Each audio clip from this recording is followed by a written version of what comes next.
Hi guys, welcome back to my channel. అందరు ఎలా ఉన్నారు? నేనైతే చాలా చాలా చాలా బాగున్నాను. సో మా చిట్టి తల్లిని తీసుకొని అయితే బయటకు వచ్చేసాము. సో మా చిట్టి తల్లితో మా ఈవినింగ్ ఎలా జరిగిందన్నది ఈ వీడియోలో మీకు కంప్లీట్గా చూపించేస్తాను. అస్సలు స్కిప్ చేయకుండా కంప్లీట్గా చూసేయండి. ఎప్పుడు ఇంట్లోనే ఉంటుంది కదా, సో తనకి చాలా బోర్గా ఉంది, బాగా ఏడుస్తుంది. సో అలా బయటకు తీసుకొద్దామని చెప్పేసి అయితే స్టార్ట్ అయిపోయాము. అక్కడ నుండి జూడియోకి అయితే వచ్చేసామన్నమాట. యాజ్ యూజువల్గా జూడియోకి వచ్చిన తర్వాత నా కళ్ళైతే ఫస్ట్ చిన్నపిల్లల డ్రెస్సెస్ మీదకే వెళ్ళిపోయినాయి. మా పాప కోసం అయితే 2-3 డ్రెస్సెస్ అయితే నేను చూశాను. చాలా బాగున్నాయి, తనకు కూడా చాలా క్యూట్గా ఉన్నాయి. కాకపోతే దానికి బాగా లూజ్ అయిపోయిందని చెప్పి నేను తీసుకోలేదు. సో ఫస్ట్ అయితే ఈ డ్రెస్ చూసామన్నమాట. సో తనకు అలా పెట్టి చూస్తుంటే దాన్ని పట్టేసుకుంటుంది గట్టిగా. మేము ఇద్దరమే వెళ్ళినాం కదా, వీడియో క్లిక్ చేయడానికి అయితే నాకు అస్సలు కుదరలేదనమాట. సో కంప్లీట్గా పెట్టలేకపోయినా. ఈ డ్రెస్ అయితే సూపర్ ఉందబ్బా, నాకైతే చాలా నచ్చింది. మా హస్బెండ్కి కూడా బాగా నచ్చింది. మా చిన్నది కూడా దాన్ని బాగా గట్టిగా పట్టేసుకుంది, అసలు వదులుతూనే లేదు. ఇది తీసుకుందామని అనుకున్నాం కానీ బాగా లూజ్ అయిపోతున్నాయి, దానికి ఏవి సెట్ అవ్వట్లేదు. సో అందుకని తీసుకోలేదన్నమాట. జస్ట్ క్యాజువల్గా అలా షాప్ అంతా ఒక లుక్ వేసినాం. ఇంకా అక్కడి నుంచి అయితే మా హస్బెండ్ ఒకసారి నేను కూడా చూసుకుంటా డ్రెస్సెస్ అని అనేసానంటే సరే అని చెప్పేసి మెన్స్ వాడికి అయితే వెళ్ళిపోతున్నాం అనమాట.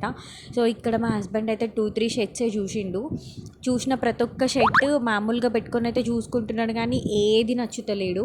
సరే పోనీ ఏదైనా తీసుకుంటాడేమో అని చెప్పేసి అనుకున్నాను. నాకైతే తను చూసిన దాంట్లో 2 షర్ట్స్ బాగా నచ్చినాయి, కానీ ఆయనకు మాత్రం ఏం నచ్చలేదు. అక్కడ క్యాజువల్గానైతే ఒక లుక్ ఇద్దామని చెప్పి వేయినాం. ఇక్కడ తను తీసుకున్న ఇది కూడా నాకు బాగా అనిపించింది, బట్ తనైతే ఏది నచ్చుతలేడు. కానీ మా పాపతో అయితే ఇలా మేము ఫస్ట్ టైం వెళ్ళినప్పుడు అయితే మస్తు అనిపించింది అనమాట. మాకు టు బీ ఫ్రాంక్గా చెప్పాలి అని అంటే ఎప్పుడు మేము ఇద్దరమే వెళ్ళే వాళ్ళం. వెళ్ళినప్పుడు అక్కడ చిన్నపిల్లల డ్రెస్సెస్ భలే క్యూట్గా ఉంటుండే. అవి చూసినప్పుడల్లా అనుకుంటుండే మేము కూడా మా కిడ్స్తో వచ్చిన తర్వాత ఇలాంటివన్నీ తీసుకోవాలి అని చెప్పేసి. సో మా పాపని తీసుకొని వెళ్ళినప్పుడు మా ఇద్దరికి అది గుర్తొచ్చిందనమాట. చాలా హ్యాపీగా అనిపించింది.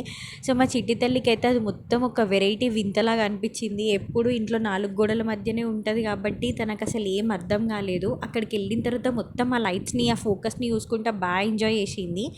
ఇంకా జూడియో నుంచి అయితే మేము బయటకు వచ్చేసినాం అనమాట. సో పార్కింగ్ దగ్గరికి వెళ్ళి బైక్ స్టార్ట్ చేద్దామని అనుకునేటప్పటికి నాకైతే పానీపూరి బండి కనిపించింది అనమాట. నాలాగా పానీపూరి లవర్స్ ఎంతమంది ఉన్నారో కమెంట్ సెషన్లో నాకు కమెంట్ చేయండి, అస్సలు మర్చిపోవద్దు. గర్ల్స్ అంటేనే పానీపూరి ఒక ఎమోషన్ కదా. సో నేను మా హస్బెండ్ని అడిగినాను అనమాట, చాలా డేస్ అయింది వెళ్ళి తిందాము అని చెప్పి. తనైతే తినలేదు, పాపను ఎత్తుకొని నిల్చున్నాడు, కానీ నేనైతే వెళ్ళినాను అనమాట.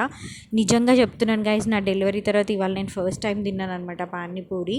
చాలా డేస్ అయిపోయింది, ఏదో మిస్ అవుతున్న ఫీలింగ్ వచ్చింది ఇన్ని డేస్ తినకుండా ఉన్నందుకు. సో ఆయన అట్లా ప్రిపేర్ చేస్తుంటే నేను అట్లా చూసుకుంటున్నాను అనమాట. సో ఇక్కడ నుండి అయితే పానీపూరి తినేసి మేమైతే ఇంటికి స్టార్ట్ అయిపోదామని చెప్పి అనుకున్నాము. కానీ తనైతే అస్సలు రాదంట, అక్కడనే ఉంటుందంట. మొత్తం అవన్నీ లొకేషన్స్ చూసుకుంటున్నది. మొత్తం లైట్స్ అన్నీ వెలుగుతున్నాయి కదా, మాకు అదొక రకమైన వెరైటీ వింతలాగా అనిపించింది అనమాట. సో యాజ్ యూజువల్ పానీపూరి తిని స్టార్ట్ అయిపోయిన తర్వాత శ్రీ పంచమి ఉడిపి హోటల్కి అయితే వచ్చేసినాం. నేను లాస్ట్ వీడియోలో కూడా మీకు చెప్పినాను కదా, ఇక్కడ టీ మాత్రం చాలా సూపర్గా ఉంటుందని చెప్పేసి. సో యాజ్ యూజువల్గానైతే టీ తాగేద్దామని చెప్పి మేము ఇక్కడికి వచ్చినాం. ఇక్కడ అంతా టీ ఆర్డర్ చేస్తున్నాడు మా హస్బెండ్. బయటకు మేము ఇద్దరం కలిసి వచ్చినామంటే మా ఇద్దరికి ఛాయ్ ఉండాలబ్బా. ఛాయ్ లేకుండానైతే మేము ఇద్దరం బతకలేము అసలు. నిజంగా మేమిద్దరం అయితే చాలా టీ లవర్స్ అనుకో. మాకైతే టీ కంపల్సరీ ఉండాలి. సో ఇక్కడ తను ప్రిపేర్ చేస్తుంటే నేనైతే నిలబడి చూస్తున్నాను అనమాట. ఆ అబ్బాయి అడుగుతున్నాడు, వీడియో తీసుకుంటున్నారా మేడం అని చెప్పేసి. సో మాకైతే ప్రిపేర్ చేసి ఇచ్చినారు. సో మేము నేనైతే టీ తీసుకొని వచ్చి ఇక్కడ పెట్టినాను. మా పాపకైతే అసలు ఏం అర్థమైతే లేదు. మా మమ్మీ మా డాడీ ఎక్కడికి తీసుకుపోతున్నారు నన్ను అన్నట్టు మొత్తం చూసుకుంటూ ఉన్నదనమాట. కానీ ఇక్కడనైతే నిజంగా టీ అయితే చాలా సూపర్గా ఉంటుంది. ఇది మల్కాజ్గిరి వాణినగర్లో అవైలబుల్ ఉంటుంది అనమాట. ఎవరన్నా వాణినగర్లో ఉన్న వాళ్ళు ఇక్కడికైతే రెగ్యులర్గా వెళ్ళి తాగండి, చాలా బాగుంటుంది. టీ మాత్రం సూపర్ ఉంటుంది. సో మేమైతే ఇక్కడ టీ కంప్లీట్ చేసుకొని ఇక్కడనే మా పాపతోనైతే కాసేపు టైం స్పెండ్ చేసినాం అనమాట. తను కూడా మంచిగా వచ్చే వాళ్ళని పోయే వాళ్ళని చూసుకుంటా మస్తు ఎంజాయ్ చేసింది. సో మా హస్బెండ్ ఇక్కడ తనతో ఆడుకుంటూ ఉంటుంటే ఈ క్యూట్ మూమెంట్స్ నాకు చాలా బాగా నచ్చినాయి అనమాట. అందుకని నేను ఈ వీడియో క్యాప్చర్ చేసుకున్నాను. అందరు కూడా సైడ్ నుంచి చూసి బాగా మాట్లాడుతున్నారు అనమాట మాతోటి. అబ్బా మీ పాపతో ఎంత బాగా ఎంజాయ్ చేస్తున్నారు అని చెప్పేసి అంటున్నారు. చాలా బాగా అనిపించింది. సో ఇవన్నీ క్యాప్చర్ చేసుకున్నాను. మా వీడియో కనుక మీకు నచ్చితే లైక్, షేర్ అండ్ సబ్స్క్రైబ్ చేసుకోవడం అస్సలు మర్చిపోవద్దు. బెల్ ఐకాన్ పైన ప్రెస్ చేయండి. మీకు ఇంకా ఎలాంటి వీడియోస్ కావాలన్నది నా కమెంట్ సెక్షన్లో కమెంట్ చేయండి. యాజ్ యూజువల్గా నేను మీకు ఆ వీడియోస్ పెట్టడానికి కంపల్సరీగా ట్రై చేస్తాను. మా వీడియో నచ్చితే మా ఛానల్ని సబ్స్క్రైబ్ చేసుకోవచ్చు కదా. Please guys, life with Aadya. Thank you all.